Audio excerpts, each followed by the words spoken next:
Hey everybody, how's it going? I wanted to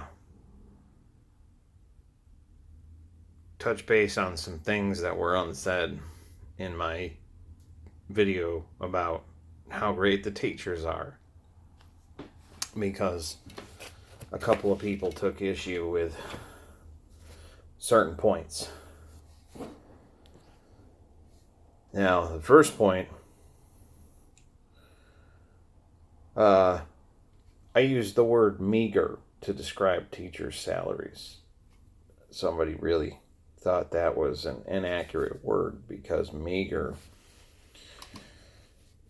usually describes, uh, you know, scraping to get by. I know teachers aren't scraping to get by. I'm perfectly well aware of that. What I meant by meager was the actual literal definition, which is very small or too small in amount. Now, like I said, I know their salaries aren't very small, but they are definitely too small of an amount to do the work that they're doing. They should be paid much more, and they should have much more help. Um, yeah, I have notes this time. Somebody else brought up some other very interesting points. She said, if you're not happy with your job or with the salary, just leave. The problem with that is that these teachers, most of them are very happy with their jobs. They love their jobs. They love the kids. This is what they went to school for. And a lot of them are darn good at it. They invest way more time and their own money into making sure that these kids get an appropriate education. And the government knows that no matter what it does, no matter what cutbacks it makes, these people will make it work. And government officials take far too much advantage of that.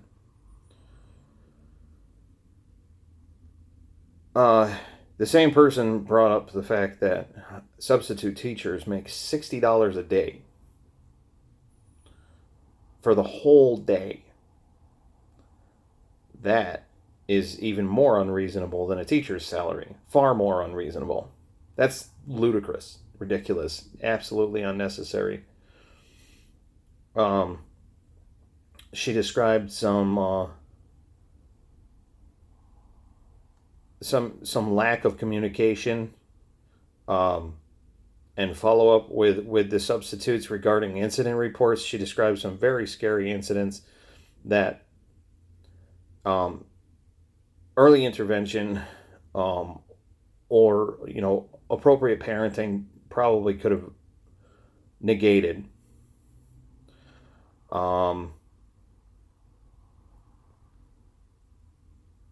She also said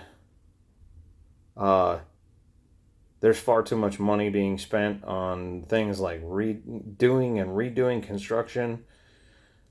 Her point was that money could be pulled from other places besides the police department. I'll get to that in a minute. But I completely agree that the road construction is just absolutely ridiculous. They do it wrong the first time, and then they have to redo it. She brought up North and South Street, the perfect example. Like, how many times did they pave and repave and construct and reconstruct that? Ugh, terrible. So much wasted money. Now, the police department thing. She said that they need all of that equipment to protect and serve. The problem is they might need all of that equipment to protect and serve. The problem is a lot of them aren't using it to protect and serve. The problem is that a lot of them are um, are using it to bully and push around. As I said, you've seen the news videos, you've seen all the footage, you've seen them shoving innocent protesters, peaceful protesters, shooting tear gas into crowds of peaceful protesters. People aren't doing anything.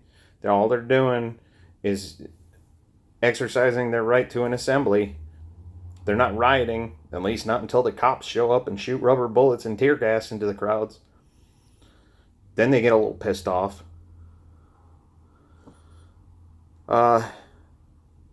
You may bring up the looting. A lot of the looting isn't being done by the protesters or even the rioters. A lot of the looting is white supremacists or other people that want to make the protesters look bad. That's all that is. They've been caught on tape and on video and on pictures numerous times. We need to stop blaming that crap on the protesters, because it's not them. The last thing I wanted to make this last, because I completely, like, this is hugely on my heart. Parent involvement in the classrooms. Very, very necessary.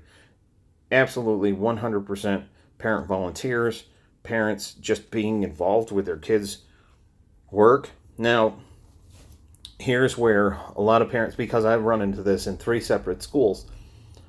I ran into it in the elementary school that my daughter went to. I ran into it in the middle school that she went to, and I ran into it in the elementary school that my son goes to. The administration in the schools run it like a dictatorship. They don't listen to the parent volunteers. They don't listen to the teachers a lot of the time. It's their school. They're going to run it their way. They're going to have their fundraisers the way they want them. And that discourages parents and teachers. I know it discouraged me, because I'll support my kids, but I won't volunteer in the schools anymore. No, I've run into that 3 different times, 3 strikes and you're out. If the administrators would be more cooperative, then more people would want to volunteer, I'm sure. A lot of people don't have time to volunteer, but a lot of people do. But yes, parent involvement in the schools, very, very important.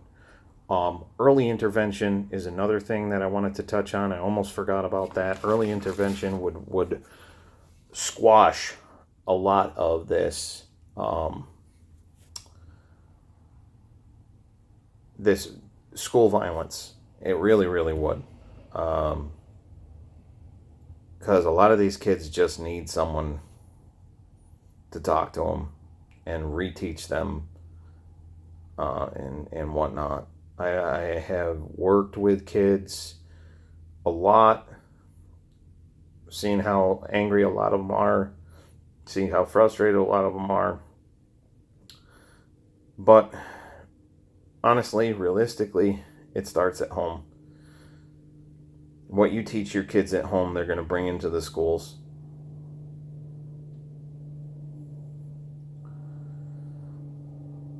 I don't have anything else to say.